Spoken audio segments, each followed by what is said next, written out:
Okay, I'm going to do a little video on chipping to go along with the post that I put up a few weeks ago. Some people requested that.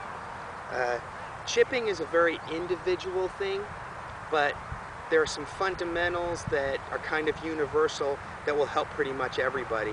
And there's also some universal mistakes that most people make. One of those is they like setting up to chips like their normal swing. And that makes it really, really hard to hit down and through on these chips, because if you're taking a short little swing and the club's only going to right here or right here, if you try to hit up on it at the last minute, think of the timing that requires, and that's where you get all those scooping motions. Plus, if you have normal posture and you take a short swing, you know, to hit down on the ball, you kind of have to go like this, and that's where all those chunks come from. And then when you start chunking the ball, you start going like this to avoid that, and we all know that's no good. So you want to have some spine tilt in front of the ball that really allows you to hit down and through the ball.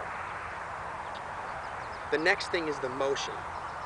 People think they have to have a lot of wrists when they chip because it's feel, and they've heard it's all about feel and wrists.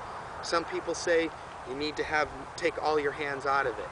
Well, just like most cliches in golf, if you take them too literally, try to implement only that cliche, the wristy swing ends up like this, where it's all hands and no movement from here down.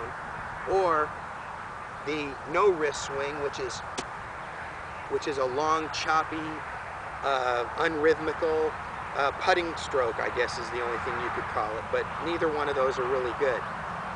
You need to have a happy medium of a little bit of turn, and the weight being on the end of the club being so heavy, the L wedge being the heaviest club head, will set and unset your hands if you just make a nice rhythmical swing.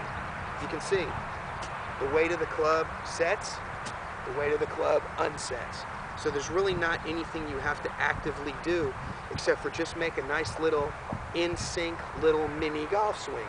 The only difference is it's a shorter swing, thus mini golf swing, and the tilt in front of the ball helps you hit down and through it better, okay?